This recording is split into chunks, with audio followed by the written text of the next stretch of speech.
All right, so it's called The Rise of the Cross-Platform Play. How to build games for a unified player base. So please join me as I welcome on stage our moderator, Baz Nijjar, Vice President of Education Technology and Digital Innovation at GEMS Education. Welcome on stage, sir. And joining him, we will have Sultan Riyami, Outreach and Section Head at AD Gaming. And also joining us, we have Saad Hameed, CEO and co-founder of Game District. And finally, we have Vishal Gondal, founder and CEO at GOQii. Welcome on stage, guys, and enjoy, everyone. This one's going to be a strong one. See you there. Hello, good afternoon. We're playing some musical chairs while we're here. My name is Baz Nijjar. I'm the Vice President of Digital Innovation and Education Technology at GEMS. We do have a vested interest in esports and game design, and I'll talk about that as we talk through the discussions of the panelists and just how that will incorporate the industry vision and provision and the UAE strategy, but into K-12 education, which sometimes gets missed out when we talk about high-level industry provision and opportunities. So without further ado, I'd like the panel to introduce themselves one by one and just to give a statement of your view of the UAE in this domain and where you feel it's going, and then we'll go into singular questions. Thank you, Baz. Hey, everyone. My name is Sultan Riyami. I'm section head at Abu Dhabi Gaming. I look after outreach and I look after strategic partnerships. You're going to have to remember that because, unfortunately, due to some technical issues, I'm not going to be up on stage. So, Sultan from Abu Dhabi Gaming over here. What we do at Abu Dhabi Gaming is primarily to support businesses that want to build a foundation for themselves that's strong, rooted here in Abu Dhabi. We provide subsidies, we provide incentives, and our goal is to get companies from where they are. If they have a 5-year plan, let's get you there in 3. So, and also to answer your question, I think gaming, esports, the entire sector sort of moved away from traditional rooted in singular ecosystem style games. People are now finding ways to play through a multitude of different ways, and the barrier for entry has only gone down. So you have people playing across a variety of different tools such as PC, mobile, and they're able to compete unilaterally. So I find that to be quite interesting. Hello guys, I'm Saad Hameed. I'm from Game District, CEO and co-founder of Game District. We are the fastest growing mobile gaming company right now in the world with around 5 billion downloads overall and about 260 million monthly active users and 22 million daily active users. And we have 21 studios under Game District around the world, which is mostly from Pakistan, Abu Dhabi, and now in Turkey. For us, we wanted to create our hub as so for us, it's strategically very important that, it's established in Pakistan, but coming out of MENA now. And that's why we are working very closely with AD Gaming and especially with Sultan. And so looking forward to see that, how we can do together and bring the first unicorn out of MENA together. That's the dream, yeah. Hi, I'm Vishal Gondal. I am the founder of Encore Games. Before this, I started India's biggest games company way back in the late 1990s called India Games. And I started coding computer games on my first computer, which was the Sinclair ZX Spectrum. So I have actually coded a game on every generation of the processor from a Z80 to whatever latest processors are. And during the feature phone days, we used to make games for almost 500 different devices. Nokia, Motorola, Samsung. That time, there was no real standardization like Android and iOS. So I have seen the fragmentation of platforms. I have seen the how different markets operate. And then finally, how this fragmentation was not good for the industry. So now while we have some standardization in the platforms, the standardization has created another problem of Unity and Epic trying to push their own agenda. So this is going to be an exciting discussion. Thank you so much. And you want to add? Oh. I'll just start with a question. I'll ask everybody here just your point of view. With your approach to designing games, how can you scale across both console and PC without compromising accessibility or performance? And obviously we've got developers in here, you work with developers. I'd love for you to kind of share your viewpoints on this. What's that? So, just look at what has happened to the whole business of content. From the big screen to, now streaming, and now people are designing content for TikTok.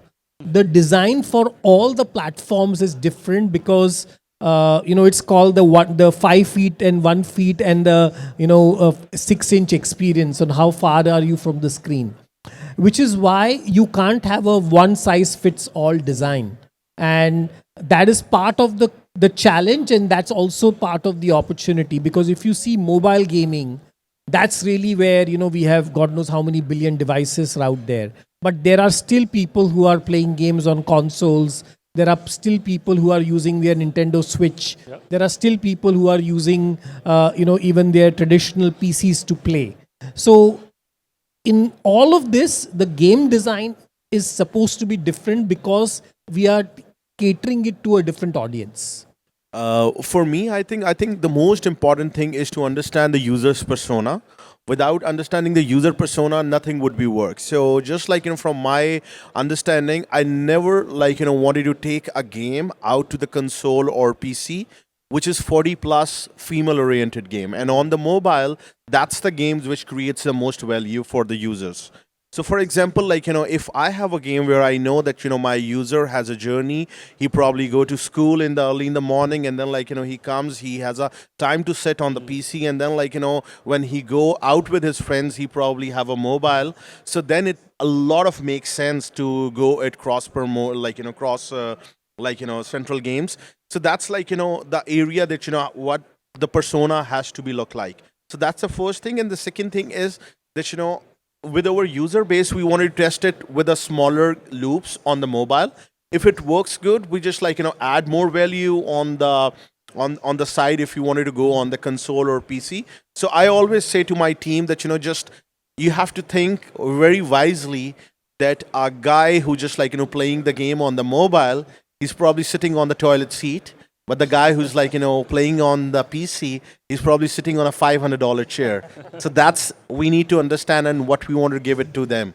So that's how we understand the games. I'm pretty sure there's $500 toilet seats as well in this region. So it's interesting. When we first started having conversations with businesses 5 years ago at Abu Dhabi Gaming, we spoke to businesses that really operated in just one of these vectors. Nobody did everything in across all verticals.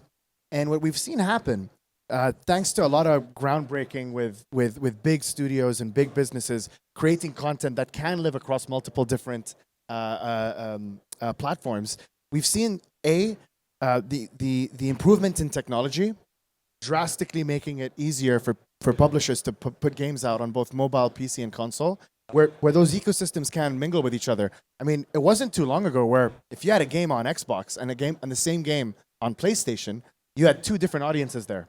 You had two different servers, people that weren't able to play with each other. And today those barriers are gone. Yeah, FIFA was the first one which didn't let you do that. Yeah, that's exactly right. And I think high fidelity games, as much as I like them and as much as I'm sure a lot of people here might like them, that's not really what gets people into gaming. It's the loop. It's the content itself that either engages you or it doesn't. One of my favorite games of the year, Expedition 33, great game. It looked incredible. It didn't have to look that good for the game to be that fun. That was just an added bonus. If someone were to release a sampled down version of a game like this on mobile, it would do equally as well. Because I think gamers are more content focused. And I think when it comes to esports, the different tools you have at your disposal, we've had Fortnite pros nowadays win on controller. Whereas traditionally, if you weren't on keyboard and mouse, people would think that you had no business competing in a live stage competition. So I think barriers for entry are breaking down, and people are getting more confident at using the different tools that they have available to them. And I think that brings about opportunities and challenges, right? It's maybe easier to scale in some formats, but it's a bit more difficult to maintain and manage operationally and cost-wise over time. But that competitive element where somebody's bringing out a title that's multi-purpose, multiplayer across multi-platforms versus someone traditionally who would focus on a very niche area is getting overburdened with probably the challenges they're going to face in this competitive market. There's a question, obviously, from my point of view, from an education angle, where we want, obviously, the future developers, the future, game designers to be inspired at an early age, just like Vishal, you did, and just like I'm sure you guys have had. It got, there was some inspiration that you come across, whether it was self-led or by a teacher, that got you into gaming, whether it was coding, designing, playing.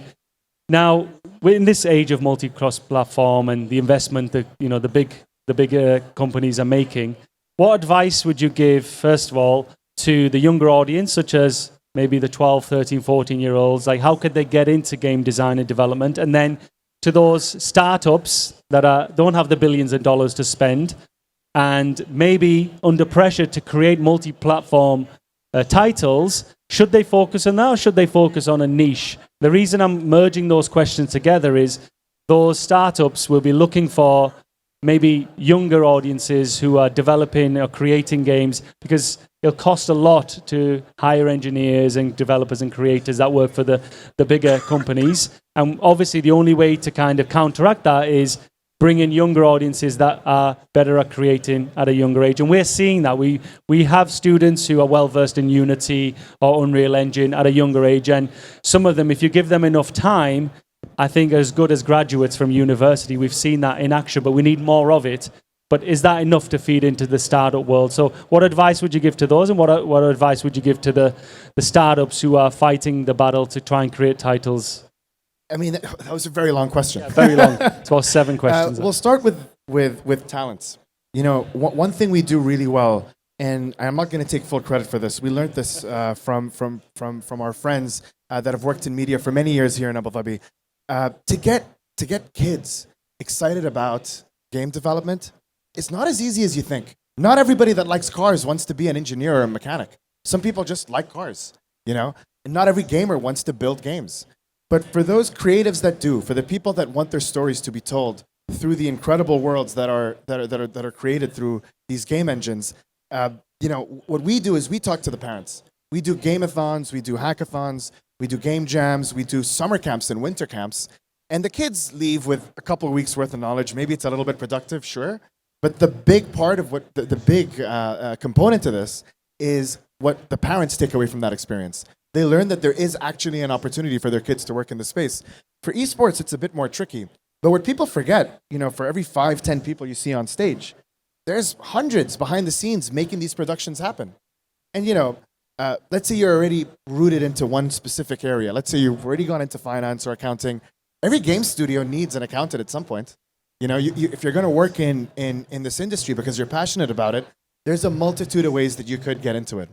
And to the businesses, to the startups, I think what we've really seen, and this has really rung true for the last few years, if you're building a game and you're an indie studio, do something different, innovate. Put something out there in the market that's really not been tried and tested. Your costs are way lower, so you don't have as big of a risk of upfront capital being lost on something that just doesn't work. No one hits it big on their first game. You have to try and try again. It might take you 4 or 5 tries, but eventually you'll hit something that really hits that critical mass. Yeah. And from there, the rest is history. And for every successful Flappy Bird, there's a lot of Flappy games out there that don't make it yet. Yeah. So for me, now I wanted to reverse the persona and outcomes out of teams. So as a cross platform games, I think it also depends that how your team thinks about the platform. So for example, when it's come to mobile, the team needs to be really sophisticated. They understand the values. They're operationally very, very sophisticated. And when you have a team who just developing a game for the console, they probably use the word called indie, and they just wanted to be very independent, very out of the, so they work when they want, and probably as compared to the mobile teams, they probably sometimes do months of work in probably couple of days because that's their mood on. So but what at the top what we understand is that if we wanted to develop any cross-platform game, we have to be very, very consolidated, that what feature has to be there, and it never has to be touch versus performance problems. So performance needs to be remain always the same at every platform. But even if you see right now with hardwares coming at a better speed, better processors and everything, it's getting better. But just imagine 5 years, 6 years back, when there will be esports tournament of Clash of Clan, the people who have a better device always wins. And now it's getting thinner and thinner, and the advantage of having a better device, it's not going to have any advantage. So that's probably one of the things what we have educated over teams and how we want to tell them. And for the question you ask about the kids, that how they can be playing it, for me, I think in the age of AI, and this is going to be really easy, because I have just been introduced a couple of weeks back to the Google AI Studio, and I'm playing on that like a kid, and I'm just probably made 5 to 10 games prototype while I was just on my flight to Abu Dhabi. So that's how beautiful and engaging this world is now. If you have the desire, it doesn't matter you're a kid or you're 50 years old. With these tools and everything, you can transform everything at a very short period of time. And I think we all have to do that, because that's the future. That's what I believe. And I'll come back to that question in a moment, because that's an interesting one for game studios. So I think, like you rightly said, right, game development is going to get commoditized. Anybody with using an agentic tool, using vibe coding, and there are so many tools which can do 3D modeling, all of that is now commoditized. What is the challenge is going to be your game design, and is your game fun? I think making something fun is the most difficult thing to do. You could have all the tools in the world and all the apps in the world. And to do that, I encourage kids or anybody is to first play a lot of games. A lot of times people don't play enough games and are already starting to develop games, and that's where things go wrong. The second thing, when it comes to game design, I think the problem is that game design talent is very, very scarce. People are largely trying to copy games and kind of just do some changes here and there. If you see, there is very little originality in a lot of the games in the market. I think possibly the only guys who are doing this well is Supercell. And even in their case, the way they do this is not by designing one game. They actually, and this is public, their whole process where they make hundreds of games and they look at data and they kill 90% of them. So gaming has now become more than an art. It's also a science. So you can combine and I think with AI, you could do a lot of these simulations much faster rather than actually going to deploy a game. So the way I think about it is, you will soon have AI players who could tell you if your game is actually fun, which we are currently spending a lot of money in UA and everything else and figuring out. I think that, sorry, you're probably going to ask a question related to AI, so maybe I'll wait. Okay. Well, all I was going to say is, I think you hit it nail on the head. I think the process of game development is going to drastically shift. There are some believers and there's some naysayers that think that AI is a bit of a fad, but the reality is, it feels like going from working on an abacus to working on a calculator. It's crazy how much faster you can get things done. But what I really agreed with is, when you said what really matters is that what you're playing is fun. I think that's where the human element comes in. And I think that's what really matters. Creating that feedback loop for the end user, where, wow, that experience is great, let me do that again. Somebody said this to me in a panel I did a couple of years ago, and I thought it was really crazy. He said that he put a game out to the market that already had competition, and the only reason why his game thrived and the competition failed is because his average user time was like 5 seconds more. He was able to keep players engaged for just that much longer. And if the games are just a little bit more fun or a little bit more rewarding, you can create systems that do that, but the real element to it that creates that feedback loop, for me, I feel, comes from the human element. And that's something, I think AI can only help with, but never recreate. Awesome. Thank you so much. Vishal, just specifically a question for you. You've had a successful exit to Disney. You've obviously worked as game developer and have a studio yourself. You've recently launched and developed a game. What was the thought process behind that development and considering whether it should be a platform or multi-platform, and the decision making you have to go through to decide where you're going to focus? So, if you look at content, local content always wins over international content.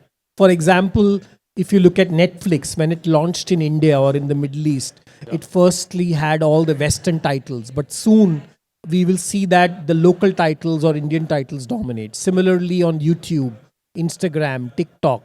But gaming is the only industry where a lot of global titles, largely from China, Korea, or US, are dominating the top charts in all the markets, which I don't absolutely like. I think there is no reason why UAE cannot have a game developed here which talks about its values and stories. And similarly in India, with 1.4 billion people, why are we still playing Call of Duty, which has World War II games, which have no connection with our history, while these are great games?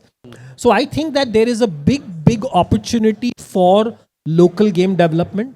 So what we did was we took a theme of the Indian soldier, Fauji, and that's how we developed the whole history and story around it. And our version 1 of that game had 45 million organic downloads. 45 million.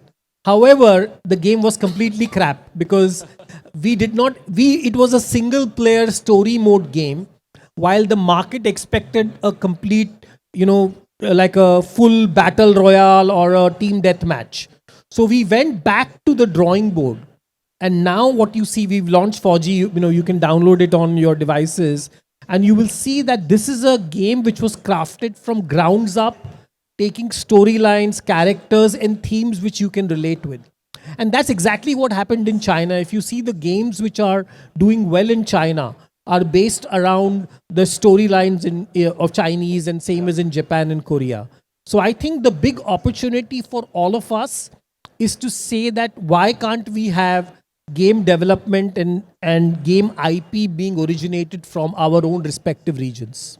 And did you face like challenges or decision-making challenges when you were considering how to release that, when to release it, the cross-platform play? Is it cross-platform game? So currently it is only on the mobile because again, it's already difficult to win in one platform. Yeah. So our first goal is to let's crack one platform and then we will go cross-platform later.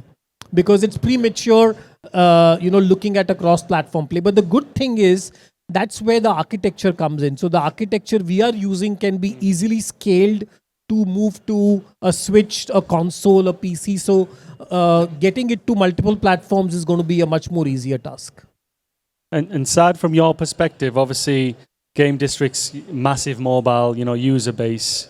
Do you have to consider multi-platform connotations and outcomes, or are you focused solely on, again, a bit like Vishal said, on a specific platform?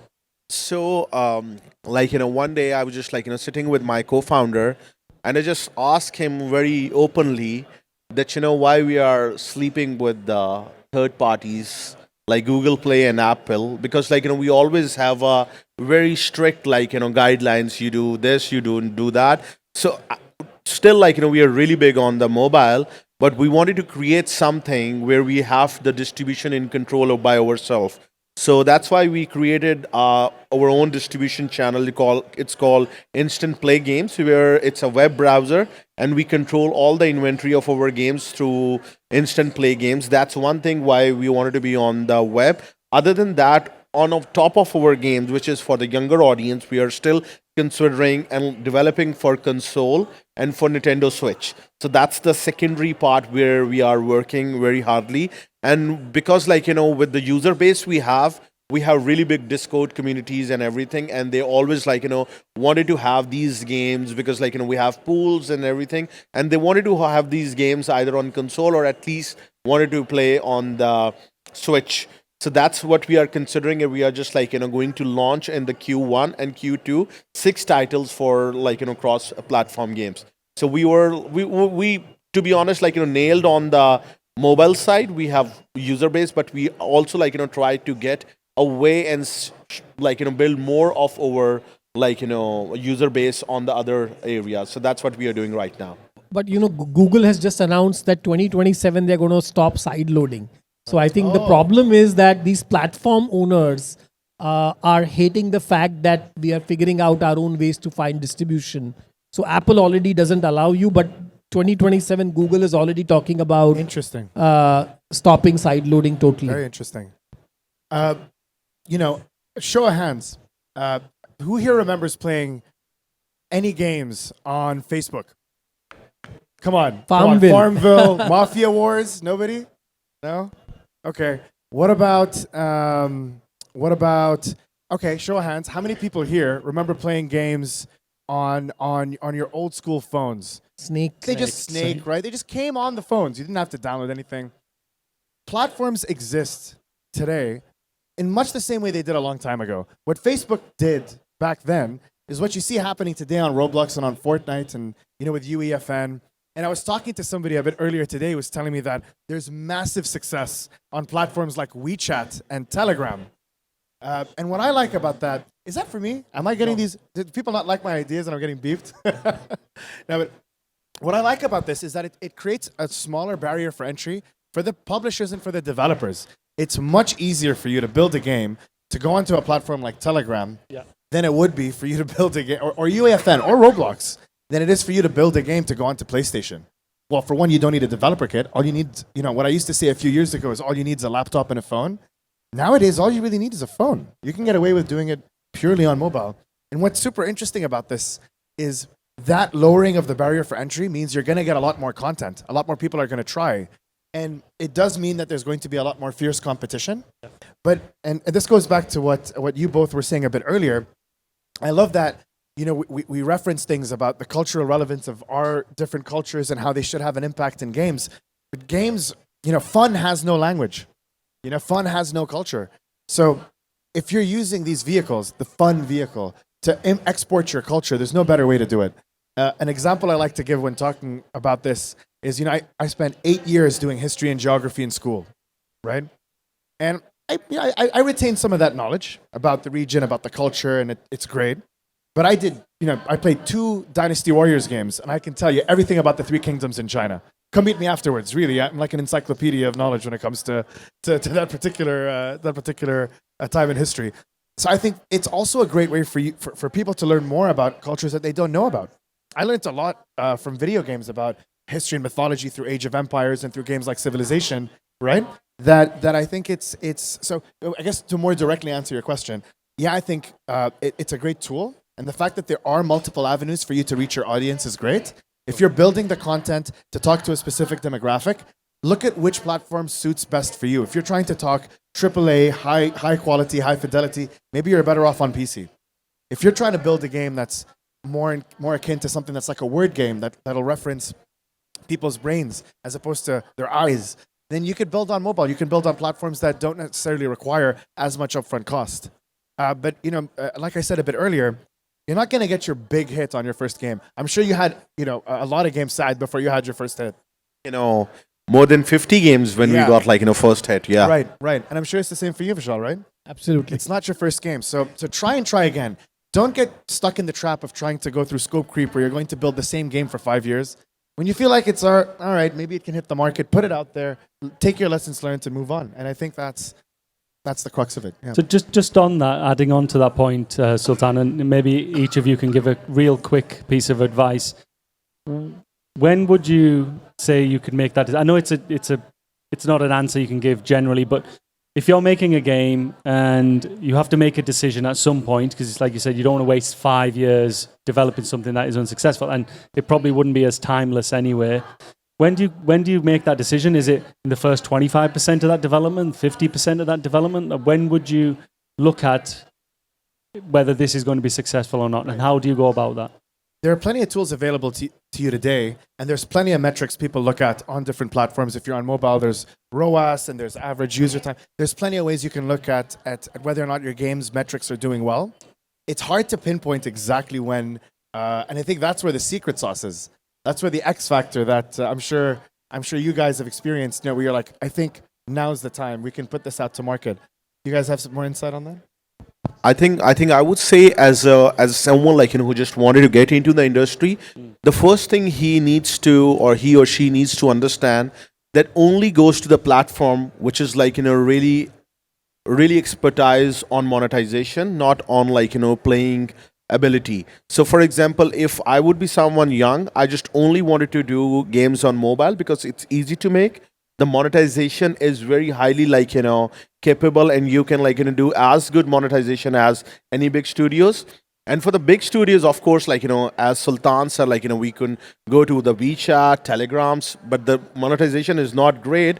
But it's good to you should be there for just mapping the new users and then monetize them better. And as Vishal said, we are in entertainment business, and very few companies are developing games which is very creative. And for that reason, I think the sad part of the industry is if you see the last 50 investment happens, out of that 50 investments happen, 30 of them are only happen for one game, which is match 3.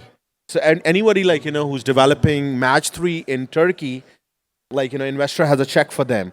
So just imagine innovation is not a problem, but betting on innovation is a problem for the industry. That's what I feel. I think one thing I can now say is we are on a level playing field. No longer a big studio has an advantage than a small indie team. Previously, if you were small, you had limitations on graphics, quality, everything else. With the tools now, you could be equally as powerful as an EA. So I think that has changed, and that is going to lead to a lot of these large studios breaking down. And the opportunity is for small, agile teams to win. And Sultan, just starting with you on this, how do you or have you seen player behavior differ between mobile gaming, PC gaming, console gaming when you've been hosting these competitions and hackathons? We've seen that there's fewer. There used to be a big PC master race mentality, and I'm sure you guys may have heard this term. Nobody that played on PC took any other gamer seriously. But times change, generations change, and there's a whole generation of kids that. When we did a conference, we did a booth at the Middle East Film and Comic Con, and we had a bunch of our developers put up some games. We had a bunch of games that had controllers, some games that had mouse and keyboard, and some games that were touchscreen. You could tell that the volume of people that were interacting with the games that were touchscreen was massively higher. And I think it's because maybe I grew up playing on a controller and PC and keyboard and mouse, but there's a whole generation of kids that didn't have that experience. There's a whole generation of kids that know how to use their thumbs better than they know how to use the rest of their fingers when it comes to playing games. And I think there is a shift, right? And I think because of the fidelity drastically improving on platforms that historically couldn't put content out that was as high quality, because of that shift happening, I think we're seeing fewer and fewer people really care about that as much.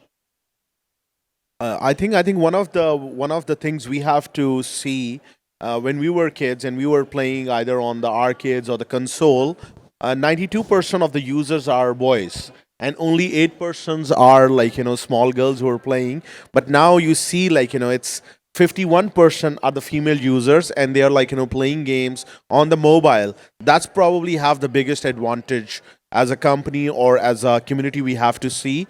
There is a thing called Ping Games that it is developed for girls, and they are very high in success rate as compared to any other, because they I have a friend Richard, and he said Saad, at the end of the day, a woman with a glass of wine is the best ad spender or a spender. So we do things that with a woman in the gaming who just as a player, it's a big, massive opportunity, and that's what we really believe in also. I'm just checking on time. Is I it think we are 2:40 finish or is No, it we are finished? done. Oh. No, we are done. Okay. I'll just leave as a quick finishing note then. If each of you were to give some piece of advice to gaming studios and development, what would that advice be?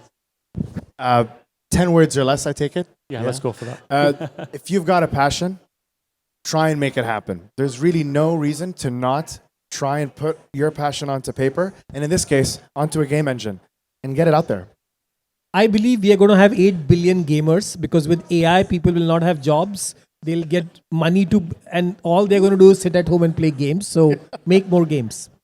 And as Vishal said, that either it's films and or anything, it comes down on one thing which is called entertainment. Never forget about that. It's always about entertainment, and you have to be someone who creates valuable entertainments, and then success is all yours. Thank you so much.